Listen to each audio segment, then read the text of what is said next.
Assalamualaikum warahmatullahi wabarakatuh.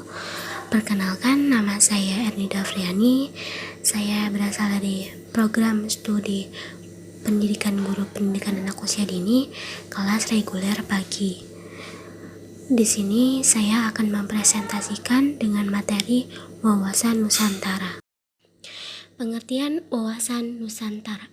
Wawasan Nusantara adalah cara pandang atau cara melihat kesatuan kepulauan yang terletak di antara Asia dan Australia, juga dua samudra yaitu Hindia dan Pasifik. Menurut para ahli, yang pertama Profesor Wan Usman. Menurut Profesor Wan Usman, wawasan Nusantara adalah cara pandang bangsa Indonesia mengenai diri dan tanah air sebagai negara kepulauan dalam segala aspek kehidupan yang beragam. Yang kedua, Munajat Danusaputro pada tahun 1981. Menurut Munajat Danusaputro, wawasan Nusantara adalah cara pandang bangsa Indonesia tentang diri dan lingkungannya dalam eksistensi yang saling berhubungan serta penerapan di tengah lingkungan berdasarkan asas Nusantara. Asas Nusantara sendiri merupakan suatu ketentuan dasar yang harus ditaati, dipatuhi, dan dipelihara agar kepentingan nasional dapat terwujud. Yang ketiga, Sumarsono pada tahun 2002. Menurut Sumarsono, wawasan Nusantara merupakan nilai yang menjiwai segenap peraturan perundang-undangan pada setiap sastra di seluruh wilayah negara, sehingga menggambarkan sikap dan perilaku, paham serta semangat kebangsaan atau nasionalisme yang tinggi dan merupakan identitas atau jati diri bangsa Indonesia. Wawasan Nusantara sebagai cara pandang bangsa Indonesia tentang merupakan gejala sosial yang dinamis dengan 3 unsur, yaitu wadah dari wawasan Nusantara adalah wilayah negara kesatuan Republik Indonesia berupa Nusantara dan organisasi negara Republik Indonesia sebagai kesatuan utuh.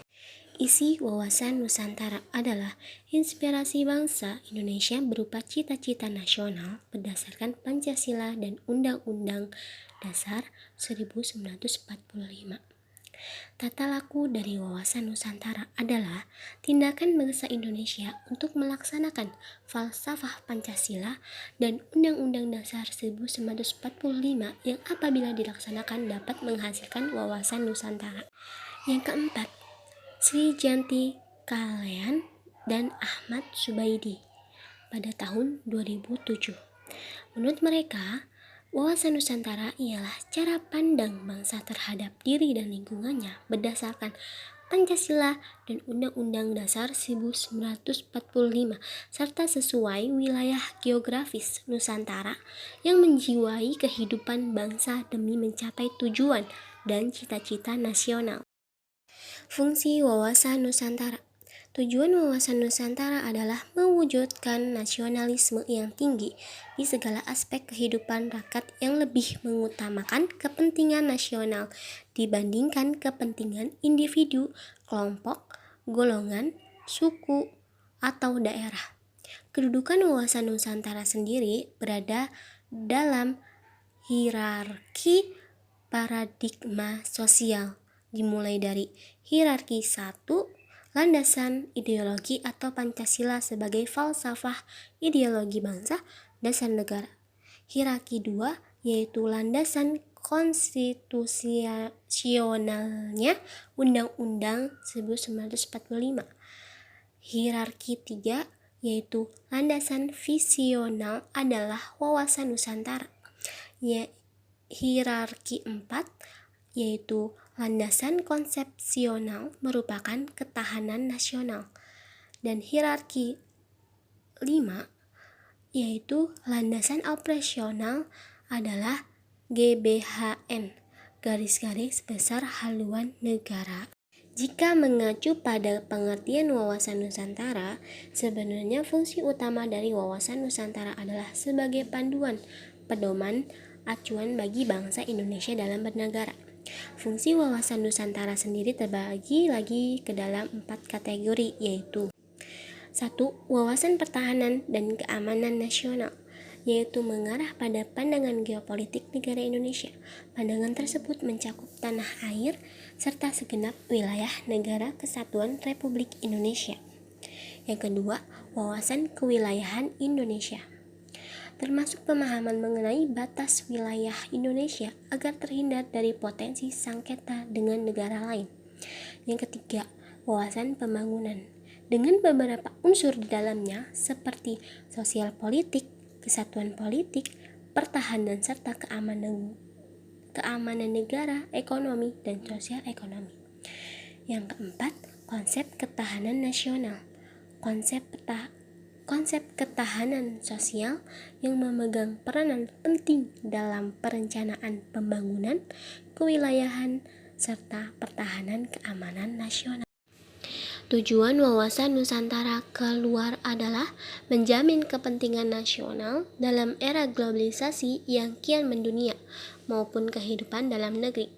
Kehidupan turut serta melaksanakan ketertiban dunia berdasarkan kemerdekaan, perdamaian abadi, keadilan sosial dengan sikap saling menghormati. Tujuan wawasan Nusantara ke dalam adalah menjamin persatuan dan kesatuan di segenap aspek kehidupan nasional, baik aspek alamiah maupun aspek sosial. Bangsa Indonesia harus meningkatkan kepekaannya dan berupaya mencegah faktor-faktor penyebab timbulnya disintegrasi bangsa sedini mungkin. Juga terus mengupayakan terjaganya persatuan dan kesatuan dalam kebinekaan. Asas wawasan Nusantara. Yang pertama, asas solidaritas. Solidaritas adalah perasaan emosional dan moral yang terbentuk pada hubungan antar individu atau kelompok berdasarkan rasa saling percaya, kesamaan tujuan dan cita-cita, adanya kesetiakawanan dan rasa sepenanggungan. Yang kedua, asas kejujuran. Kejujuran dalam berpikir serta bertindak menjadi sebuah asas wawasan Nusantara yang sangat penting. Berani berpikir dan bertindak hanya yang sesuai dengan fakta serta kenyataan wajib dilakukan demi tercapainya kemajuan. Yang ketiga, asas kesamaan tujuan. Mempunyai tujuan serta kepentingan yang sama. Sebagai contoh, di masa kemerdekaan saat semua rakyat Indonesia melakukan berjuang bersama-sama mengusir para penjajah. Yang keempat, asas keadilan.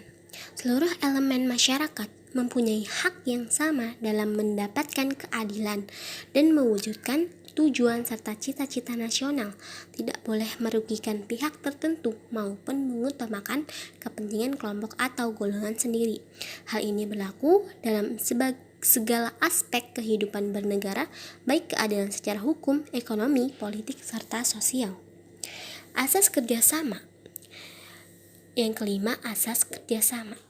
Dengan adanya kesadaran pada tujuan serta kepentingan yang sama akan menciptakan kerjasama antara elemen masyarakat.